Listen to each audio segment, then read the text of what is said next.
Hello दोस्तों, स्वागत है आपके अपने YouTube चैनल एके रिसर्च में। हाँ दोस्तों, आज हमारा बायोलॉजी का टॉपिक होगा जिसमें से हम ह्यूमन ब्लड के विषय में पढ़ेंगे। उससे रिलेटेड आपको क्वेश्चन आंसर कराएंगे, जिसमें से आपको 42 क्वेश्चन आंसर मिलेंगे, जो कि जिसके माध्यम से आपके ब्लड से रिलेटेड जितने सारे क्वेश्चन हो सकते हैं वो सारे कंप्लीट हो जाएंगे, जो कि एक पूरा टॉपिक होगा। और आने वाले आपके सभी कंपटीशन एग्ज़ाम, रेलवे से रिलेटेड और भी एसएससी से रिलेटेड या पीसीएस से रिलेटेड जितने भी सारे क्वेश्चन होंगे वो सारे क्वेश्चन बन जाएंगे। जो ब्लड से रिलेटेड होंगे वो सारे क्वेश्चन इसी टॉपिक में आपके कंप्लीट हो जाएंगे। तो चलिए बढ़ते हैं अपने यानी क्वेश्चन की तरफ। तो दोस्तों, इसमें से जो हमारा पहला प्रश्न आता है वो आपसे सिंपल सा क्वेश्चन पूछ रहा है, रक्त होता है तो रक्त क्या होता है? एक संयोजी ऊतक होता है, एक उपकलित ऊतक होता है, या ए और बी दोनों, या इनमें से कोई नहीं? तो जो रक्त होता है दोस्तों वो एक संयोजी ऊतक होता है। चलिए बढ़ते हैं नेक्स्ट प्रश्न की तरफ। नेक्स्ट प्रश्न आता है, दूसरा नंबर प्रश्न आता है, और दूसरा नंबर प्रश्न क्या आता है कि मानव रक्त किस प्रकार का ऊतक है? बहुत अच्छा क्वेश्चन है, ठीक है। तो ये यानी तरल संयोजी ऊतक है, ठोस संयोजी, प्लाज्मा, ये इनमें से कोई नहीं। तो दोस्तों इसका जो राइट आंसर होगा, ठीक है, तो ये क्या है? ये तरल एक संयोजित लिक्विड फॉर्म में होता है मानव का रक्त। फिर इसके बाद नेक्स्ट प्रश्न आता है, जो तीसरा नंबर प्रश्न आता है। तीसरा नंबर प्रश्न क्या पूछ रहा है आपसे? इसमें से रक्त में कितने प्रकार के पदार्थ पाए जाते हैं? तो रक्त में कितने प्रकार के रक्त पाए जाते हैं? तो इसमें से आपको बताना है 2 प्रकार, 3 प्रकार, 4 प्रकार। तो इसका जो सही आंसर हो जाएगा वो 2 प्रकार का होगा, आरबीसी और डब्ल्यूबीसी। चलिए बढ़ते हैं नेक्स्ट प्रश्न की तरफ। नेक्स्ट प्रश्न हमारा आता है, यानी फोर्थ नंबर प्रश्न आता है। और फोर्थ नंबर प्रश्न आपसे क्या पूछ रहा है? इसमें से जो फोर्थ नंबर है, इसमें से कहा गया है रक्त का लगभग कितना प्रतिशत भाग प्लाज्मा होता है? ठीक है, 40%, 50%, 60% या 65%? तो इसका जो राइट आंसर हो जाएगा दोस्तों वो 60% हो जाएगा। चलिए फिर बढ़ते हैं नेक्स्ट प्रश्न की तरफ। इसमें से 5 नंबर प्रश्न आता है। और 5 नंबर प्रश्न क्या है इसमें से? तो 5 नंबर ये है, पूछ रहा है आपसे कि प्लाज्मा में जल का प्रतिशत कितना होता है? ठीक है, तो प्लाज्मा में आपको जल का परसेंटेज बताना है कि कितने परसेंट इसमें से वाटर होता है। ठीक है, तो इसमें 60%, 70%, 90%, 80%। तो इसका आपको राइट आंसर क्या होगा? इसमें से जो सही आंसर होगा 90% दोस्तों, जो हमारा यानी कि प्लाज्मा में क्या होता है? वाटर होता है। चलिए फिर बढ़ते हैं नेक्स्ट प्रश्न की तरफ, फटाफट सारे क्वेश्चन कर लेते हैं। यानी 6 नंबर प्रश्न आता है कि रक्त के मुख्य कार्य क्या हैं? ठीक है, जो हमारे ब्लड का काम है, यानी कि ब्लड का कार्य आपसे पूछा जा रहा है। क्या पूछा जा रहा है? इसमें से क्या परिवहन है, क्या सुरक्षा है, क्या विनिमय है? ठीक है, फिर इसके बाद क्या उपरोक्त में से सभी? तो दोस्तों इसका जो राइट आंसर हो जाएगा डी ऑप्शन, उपरोक्त में सभी। यानी ट्रांसपोर्टेशन का भी काम करता है, प्रोटेक्शन का भी काम करता है, और रेगुलेशन का काम भी करता है। चलिए फिर से बढ़ते हैं नेक्स्ट प्रश्न की तरफ। 7 नंबर प्रश्न आता है। और 7 नंबर प्रश्न क्या है? 7 नंबर प्रश्न पूछा गया है, रक्त शरीर में क्या कार्य करता है? ठीक है, तो हमारा जो ब्लड होता है वो शरीर में किस चीज़ का काम करता है? बहुत अच्छा क्वेश्चन है। इसमें से यानी तरलता बनाता है, सारे शरीर में ऑक्सीजन पहुंचाता है, या खड़े होने में सहायता करता है, या भोजन पाचन में सहायता करता है? तो दोस्तों इसका जो सही आंसर हो जाएगा, सारे शरीर में ऑक्सीजन को पहुँचाता है। चलिए फिर बढ़ते हैं नेक्स्ट प्रश्न। 8 नंबर प्रश्न आता है। 8 नंबर प्रश्न क्या है? 8 नंबर आपसे प्रश्न पूछा जा रहा है कि मानव शरीर में रक्त की मात्रा शरीर के भार का लगभग होती है, कितने परसेंट होती है? जो मानव शरीर में ब्लड होता है वो शरीर की भार का लगभग कितने परसेंट होता है, ये आपसे पूछ रहा है। 8%, 9%, 6%? तो इसका जो सही है, या 7%? इसका सही आंसर 7% होगा। चलिए फिर बढ़ते हैं नेक्स्ट प्रश्न की तरफ। 9 नंबर प्रश्न आता है। 9 नंबर प्रश्न क्या है? महिलाओं में पुरुषों की तुलना में कितना रक्त कम होता है? ये आपसे पूछता है, यानी महिलाओं में पुरुषों की तुलना में कितना ब्लड कम होता है? 1/4 मिली, 1/2 लीटर, या 1 लीटर, या 2 लीटर? ये आपसे पूछा जा रहा है। तो इसका जो राइट आंसर हो जाएगा वो 1/2 लीटर, यानी हाफ का अंतर होता है इसमें से। चलिए बढ़ते हैं नेक्स्ट प्रश्न की तरफ। नेक्स्ट प्रश्न आता है हमारा 10 नंबर का प्रश्न आता है। 10 नंबर प्रश्न पूछा जा रहा है कि एक वयस्क मनुष्य में औसतन कितना ब्लड होता है? तो कितना होता है ये आपको बताना है। ठीक है, तो इसका जो यानी कि 2 से 3, 3 से 4 लीटर, 4 से 5 लीटर, या 5 से 6 लीटर? तो इसका जो सही आंसर हो जाएगा, एक मनुष्य में 5 लीटर तो होता ही, 5 से 6 लीटर भी हो सकता है, लेकिन आपको 5 लीटर लगाना पड़ेगा, 5 से नीचे नहीं लगा सकते हैं। फिर इसके बाद नेक्स्ट प्रश्न आता है, 11 नंबर प्रश्न आता है। और 11 नंबर प्रश्न क्या है? रक्त समूह यानी ब्लड ग्रुप की खोज किसने की? बहुत अच्छा प्रश्न है। Alexander Fleming, William Harvey, Karl Landsteiner, या पॉल लोव ने? इसमें से जो आपको सही आंसर चुनना है, तो इसका जो राइट आंसर हो जाएगा, यानी जो ब्लड ग्रुप की खोज की थी वो पालोव ने की थी। फिर इसके बाद नेक्स्ट प्रश्न आता है, 12 नंबर प्रश्न आता है, और 12 नंबर प्रश्न को पूछ रहा है आपसे कि मानव रक्त दान के लिए कौन सा रक्त समूह सर्वाधिक दाता यानी यूनिवर्सल डोनर होता है। तो यूनिवर्सल डोनर की इसमें से बात की जा रही, आप सभी को पता है वो यूनिवर्सल डोनर होता है। फिर इसके बाद नेक्स्ट प्रश्न आता है, 13 नंबर प्रश्न आता है। 13 नंबर प्रश्न क्या है, कौन सा रक्त समूह सर्वदाता कहलाता है, यानी सर्वदाता कहलाता है, सबको दिया जा सकता है ये ब्लड। तो इसका जो राइट आंसर हो जाएगा ओ निगेटिव। ओ निगेटिव जिसका ब्लड ग्रुप होता है वो किसी को भी अपना ब्लड डोनेट कर सकता है। चलिए बढ़ते हैं नेक्स्ट प्रश्न की तरफ। 14 नंबर प्रश्न आता है, इसमें से कौन सा रक्त समूह सर्वग्राही कहलाता है। तो कौन सा रक्त यानी कि समूह सर्वग्राही कहलाता है, यानी B+ ओ समूह या AB या A+, इनमें से आपको बताना है। तो इसका जो सही आंसर हो जाएगा वो हमारा AB समूह यानी कि सर्वग्राही कहलाता है। फिर इसके बाद 15 नंबर प्रश्न आता है, और 15 नंबर प्रश्न क्या है, निम्नलिखित में से कौन मानव में रक्त का थक्का यानी रक्त का स्कंदन बनने के लिए अनिवार्य होता है। यानी कि जैसे कि आपके हाथ में चोट लग गई, जो ब्लड बहता है और फिर बाद में बहने के बाद थोड़ी देर बाद ब्लड जमने लगता है, क्लोटिंग होने लगती है, तो किस विटामिन की ये वजह से ये होता है, विटामिन C, D, E या K। तो दोस्तों ये विटामिन K की वजह से होता है, जिससे यानी कि थक्का बनने लगता है, जो कि आपका ब्लड बहना रुक जाता है। फिर इसके बाद 16 नंबर प्रश्न आता है, और 16 नंबर क्या है, निम्नलिखित में से किसकी कमी के कारण रक्त का थक्का नहीं जमता है। तो किसकी कमी के कारण अभी आपको बताया है कि रक्त का थक्का नहीं जमता है, तो इसका जो सही आंसर हो जाएगा विटामिन के। फिर इसके बाद नेक्स्ट प्रश्न आता है, 17 नंबर प्रश्न आता है, और 17 नंबर प्रश्न क्या है, किसकी मौजूदगी के कारण शरीर के भीतर रक्त जमता नहीं है। तो किसकी मौजूदगी के कारण, फाइब्रिन, प्लाज्मा, हीमोग्लोबिन या हेपेरिन। तो इसका जो सही आंसर आपको बताना है ऑप्शन डी हो जाएगा, कौन सा, यानी कि हेपेरिन। फिर इसके बाद नेक्स्ट प्रश्न आता है, 18 नंबर प्रश्न आता है, और 18 नंबर प्रश्न आपसे क्या पूछ रहा है, इसमें से ये कह रहा है कि निम्नलिखित में से कौन सा एंजाइम रक्त का थक्का बनाने के लिए आवश्यक है। ठीक है, तो कौन सा एंजाइम है, एमाइलेज यानी थ्रोम्बिन, पेप्सिन या रेनिन। ठीक है, तो इसका जो सही आंसर हो जाएगा थ्रोम्बिन होगा। फिर इसके बाद नेक्स्ट प्रश्न आता है, नेक्स्ट प्रश्न क्या है, 19 नंबर प्रश्न आता है। 19 नंबर प्रश्न ये आपसे पूछ रहा है कि थक्का बनाने की प्रक्रिया के कारण घाव में रक्त स्राव बंद होना क्या कहलाता है। ठीक है, रक्त स्राव होना क्या कहलाता है, आधान, उष्मायन, किण्वन या स्कंदन। दोस्तों इसका जो राइट आंसर हो जाएगा उसे हम स्कंदन बोलते हैं।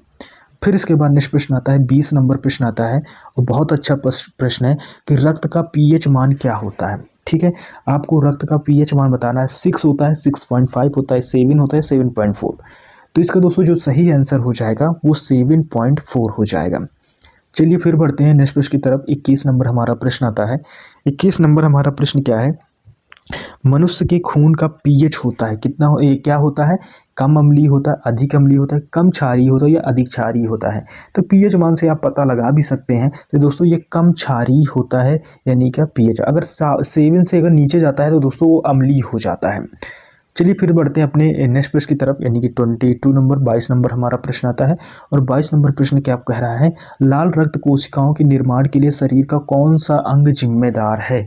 ठीक है, तो कौन सा अंग जिम्मेदार है, ठीक है, ये आपसे पूछ रहा है, अस्थिमज्जा, हृदय, मस्तिष्क, फेफड़े। तो इसका जो राइट आंसर होगा, यानी कि जहाँ पर हमारा यानी कि ब्लड बनता है, तो वो दोस्तों कहाँ बनता है, तो अस्थिमज्जा, इसे इंग्लिश में बोन मैरो भी बोलते हैं। चलिए फिर इसके बाद नेक्स्ट प्रश्न बढ़ते हैं, यानी 23 नंबर आता है 23। लाल रक्त कणिकाओं का औसतन जीवन काल लगभग कितने समय का होता है, यानी 100 से 200 दिन, 100 से 120, 160 से 180 या 150 से 200 दिन। इनमें से आपको बताना है। तो इसका जो सही आंसर हो जाएगा 100 से 120 दिन होगा। फिर इसके बाद नेक्स्ट आता है 24 नंबर प्रश्न आता है, निम्नलिखित में से कौन मानव शरीर के विभिन्न अंगों का ऑक्सीजन वाहक है। तो इसमें से कौन है, ये आपको पूछ रहा है। तो इसमें से यानी कि लाल रक्त कोशिकाएं, श्वेत रक्त कोशिकाएं, या फिर इसमें से प्लाज्मा या तंत्रिकाएं। तो इसका जो राइट आंसर हो जाएगा, यानी कि जो हमारे शरीर में ऑक्सीजन ढोने का काम करती हैं, तो वो आरबीसी करती हैं, यानी कि लाल रक्त कोशिकाएं करती हैं। फिर इसके बाद 25 नंबर प्रश्न आता है, और 25 नंबर प्रश्न क्या है, लाल रक्त कणिका यानी आरबीसी का रंग निम्नलिखित में से किसकी उपस्थिति के कारण लाल होता है। बहुत अच्छा प्रश्न है, ऐसे ही प्रश्न आपको एग्जाम में भी मिलेंगे, यानी कि साइटोक्रोम, क्लोरोफिल, हीमोसाइनिन या हीमोग्लोबिन, इनमें से आपको बताना है। तो दोस्तों इसका सही आंसर आपको बताना है, इसका जो सही आंसर हो जाएगा हीमोग्लोबिन होगा। फिर इसके बाद नेक्स्ट प्रश्न आता है, 26 नंबर प्रश्न आता है, क्या है, निम्नलिखित में से कौन सा हीमोग्लोबिन का एक प्राथमिक कार्य है। तो इसमें से कौन सा है यानी प्राथमिक कार्य, ये आपको बताना है। ऊर्जा का उपयोग करना, यानी कि रक्त लपता होने से रोकना, बैक्टीरिया का विनाश करना, ऑक्सीजन का वाहन करना। तो इसका जो राइट आंसर हो जाएगा ऑक्सीजन का वाहन करना। फिर इसके बाद नेक्स्ट प्रश्न आता है, यानी 27 नंबर प्रश्न आता है, क्या है, हीमोग्लोबिन क्या होता है। प्रोटीन होता है, कार्बोहाइड्रेट होता है, वसा होता है या विटामिन होता है। तो दोस्तों जो इसमें हीमोग्लोबिन होता है वो दोस्तों एक प्रोटीन होता है। फिर इसके बाद नेक्स्ट प्रश्न आता है, 28 नंबर प्रश्न आता है, और इसमें से क्या है, श्वेत यानी श्वेत रक्त कोशिकाएं WBC का मुख्य कार्य क्या है। ऑक्सीजन पहुंचाना, संक्रमण से लड़ना, रक्त का थक्का जमाना या रक्त को लाल रंग प्रदान करना, ये आपसे कह रहा है। तो इसका जो राइट आंसर हो जाएगा दोस्तों वो संक्रमण से लड़ना होता है, जो हमारे यानी कि WBC का काम होता है, वो एक तरह हमारे यानी कि प्रतिरोधक का काम करता है, जो कि बीमारियों से लड़ने का काम होता है। फिर इसके बाद इसमें से 29 नंबर प्रश्न आता है कि निम्नलिखित में से रक्त कणिकाएं कौन सी हैं जो रोगों का प्रतिरोध करने में सहायता करती हैं। तो अभी आपने इसका आंसर दिया है, आप इसमें भी आप बता सकते हैं या नीचे कमेंट भी कर सकते हैं। इसमें से श्वेत कोशिकाएं, एक केंद्रक रक्त कोशिकाएं, न्यूट्रोफिल उदासीन रोगी जिसे ब्रैकेट बोलते हैं, या लसीका कोशिकाएं। तो इसका आप सब भी जानते हैं, श्वेत मतलब WBC व्हाइट ब्लड सेल्स। तो ये हमारा ऑप्शन ए सही होगा। वीडियो को साथ में लाइक भी करते जाइएगा, जिससे हमारा वीडियो ज़्यादा से ज़्यादा लोगों तक यानी कि सजेशन जाएगा, ज़्यादा से ज़्यादा लोग इसे देखेंगे और सब्सक्राइब भी करेंगे।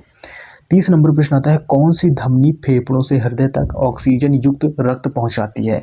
तो कौन सी धमनी है, महाशिरा है, गुर्दे की धमनी है, महाधमनी है, यानी कि फुफ्फुस धमनी है, ये आपको बताना है। तो इसका जो सही आंसर हो जाएगा उसका नाम है यानी फुफ्फुस धमनी होगा। फिर इसके बाद नेक्स्ट प्रश्न आता है, 31 नंबर प्रश्न आता है, और 31 नंबर प्रश्न क्या है, कौन सी शिरा फेफड़ों से हृदय में शुद्ध रक्त लाती है।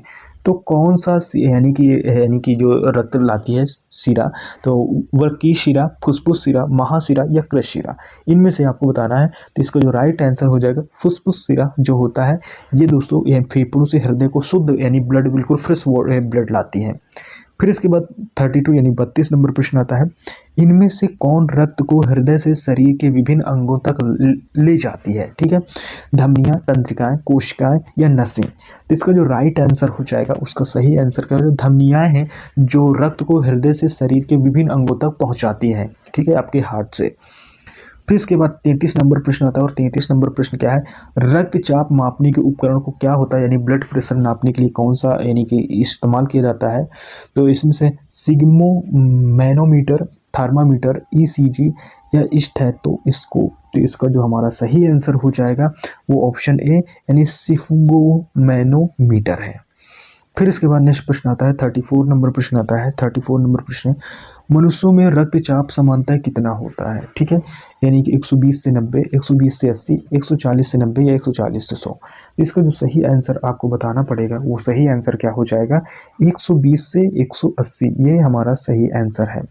फिर इसके बाद नेक्स्ट प्रश्न आता है हमारा 35 नंबर प्रश्न आता है, और इसमें से क्या है, एक यानी किशोरवय वर्सेस यानी कि किशोरावस्था वाला मनुष्य में समानतः रक्तदाब कितना होता है, यानी ब्लड प्रेशर उसका नॉर्मल कितना होता है, यानी 80 से 120, 120 से 180 या 130 से 90 या 160 से 95, ये आपको बताना है। तो 35 नंबर का राइट आंसर हो जाएगा 120 से 180 mN/GH होगा।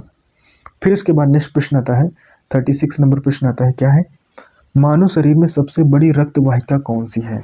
ठीक है, यानी कि एओर्टा है, एनाटोमाइसिस है, ट्यूनिका इंटीमा है या एट्रियम है। तो इसमें से जो इसका राइट आंसर हो जाएगा एओर्टा होगा। फिर इसके बाद नेक्स्ट प्रश्न आता है 37 नंबर प्रश्न आता है, क्या है, मनुष्य शरीर में खून की शुद्धिकरण की प्रक्रिया को क्या कहते हैं। ठीक है, मनुष्य में अगर खून की शुद्धिकरण की प्रक्रिया को क्या कहते हैं, डायलिसिस, हीमोलिसिस, ओसोमेसिस या पैरालिसिस है। तो 37 नंबर का जो राइट आंसर हो जाएगा वो डायलिसिस होगा। डायलिसिस की प्रक्रिया अगर समझना है तो आप अभी देखे होंगे, एक प्रेमानंद महाराज जी हैं जो बहुत फेमस है, संत हैं। उनकी दोनों किडनी खराब है और पूरे दिन में एक बार उनके बॉडी का जो ब्लड होता है उसको फ्रेश किया जाता है मशीन द्वारा, फिर इसके बाद डेली ब्लड उन पर चढ़ाया जाता है। तो यही डायलिसिस प्रोसेस होता है जो किडनी करती है। फिर इसके बाद 38 नंबर प्रश्न आता है और इसमें से क्या है, रक्त का शुद्धिकरण कहाँ होता है, फेफड़ा, यकृत, किडनी या ये सभी। तो 38 नंबर का जो राइट आंसर हो जाएगा, तो इसमें से जो ब्लड का शुद्धिकरण होगा, ठीक है, ये सभी चीज़ें करती हैं। फेफड़े से अगर देखो तो आपको ऑक्सीजन से रिलेटेड आ जाता है और फ्रेश ऑक्सीजन जाता है, और इसमें से किडनी होती है, यहाँ से यानी कि जो आपका होता है यानी कि ब्लड बिल्कुल फ्रेश होता है। लीवर में भी ब्लड फ्रेश होता है। तो ये सभी इसका आंसर सही होगा, क्योंकि यहाँ पर सभी ऑप्शन दिया तो सभी को हम टिक करेंगे। वैसे तो अगर ये सभी ना होता, कुछ और होता, तो हम सिर्फ किडनी को लगाते हैं। फिर इसके बाद 39 नंबर प्रश्न आता है और 39 नंबर प्रश्न क्या है कि इसमें से निम्नलिखित में से कौन सा कथन सही है, ठीक है। तो ये हमें पढ़ना है, फिर इसके बाद इसका जवाब देना है। देखो, शरीर में सारा रक्त किडनी के माध्यम से मिल जाता है, ऐसा नहीं है, ठीक है। शरीर में सारा रक्त किडनी के माध्यम से गुजरता है, बिल्कुल गलत है। शरीर में सारा रक्त किडनी के माध्यम से शुद्ध होता है, ये बात सही भी है, ठीक है, ये बात सही है। शरीर में सारा रक्त किडनी के माध्यम से बनता है, ये बात गलत है। तो हमारा जो सही ऑप्शन होगा वो ऑप्शन कौन सा सही हो जाएगा, यानी कि सी वाला ऑप्शन सही हो जाएगा। चलिए फिर से बढ़ते हैं, 40 नंबर प्रश्न आ गया है और 2 प्रश्न बचे हैं। रक्त प्रवाह में हवा के बुलबुले का होना जीवन के लिए क्यों खतरनाक होता है, यानी कि हमारे ब्लड में होता है जैसे कि हवा के बुलबुले बन जाए, तो ये हमारे लिए जीवन के लिए बहुत खतरा हो जाता है, ठीक है। यह हवा रक्त के साथ मिलकर जटिलता उत्पन्न कर देती है, रक्त का प्रवाह कई गुना बढ़ जाता है, रक्त के प्रवाह में बाधा उत्पन्न हो जाती है या रक्तदाब कई गुना बढ़ जाता है। तो 40 नंबर को आपको राइट आंसर सुनना है, कौन सा हो जाएगा, रक्त के प्रवाह में बाधा उत्पन्न हो जाती है, ठीक है, सी ऑप्शन हमारा सही होगा। जब आपने कभी या डॉक्टर से इंजेक्शन लगवाते हैं तो वो दवा भरने के बाद थोड़ा सा इंजेक्शन बाहर फेंकता है, यानी बाहर प्रेशर लगा के उसे निकाल देता है, तो उसमें जो अंदर एयर के बुलबुले बन जाते हैं उनको निकालने की वो कोशिश करता है ताकि वो आपके ब्लड में ना इंजेक्ट हो। अगर वो आपके ब्लड में चला जाएगा तो इससे इंसान मर जाता है, यानी कि उसके ब्लड में क्लोटिंग ऑक्सीजन बन जाता है, जो कि पूरा ब्लड और सर्कुलेशन उसका यानी कि गड़बड़ हो जाता है, एक कोलैप्स कर जाता है पूरा सिस्टम। फिर इसके बाद 41 नंबर प्रश्न की तरफ आते हैं। यदि व्यक्ति को गलत प्रकार का रक्त दे दिया जाए तो निम्न में से क्या परिणाम होता है, ये थोड़ा कॉन्सेप्चुअल क्वेश्चन है। तो क्या सभी धमनियां संकुचित हो जाती हैं, सभी धमनियों का विस्तार हो जाता है, आरबीसी का संश्लेषण हो जाता है, या तिल्ली या लिम्फो यानी कि लिम्फ नोड्स में दिक्कत आ जाती है। तो इसका जो सही आंसर होगा, जो धमनियां होती हैं जो ब्लड ले जाती हैं वो पूरी तरह से संकुचित हो जाती हैं, ठीक है, सिकुड़ जाती हैं। फिर इसके बाद नेक्स्ट प्रश्न की तरफ बढ़ते हैं। 42 नंबर प्रश्न आता है और क्या है, दिल का दौरा किस कारण से होता है, बहुत अच्छा प्रश्न है। तो दिल का दौरा किस कारण से होता है, यानी हृदय पर जीवाणुओं का प्रभाव, या हृदय में रक्त की पूर्ति की कमी, या हृदय में गति का रुक जाना, या अज्ञात कारणों से हृदय में बाधा आना। तो इसमें से आपको चुनना है। तो दोस्तों इसका जो राइट आंसर हो जाएगा, यानी हृदय में रक्त की आपूर्ति की कमी, यानी ब्लड में जब दिल का दौरा होता है तो ब्लड की आपूर्ति नहीं हो पाती, इस वजह से दिल का दौरा हो जाता है और इंसान को हार्ट अटैक आ जाता है। आई होप कि ये वीडियो आपको पसंद आया है, ठीक है। तो ये इसे प्लीज़ हमारे चैनल को सब्सक्राइब लाइक करें। मिलते हैं नेक्स्ट वीडियो में, तब तक के लिए टेक केयर, बाय बाय।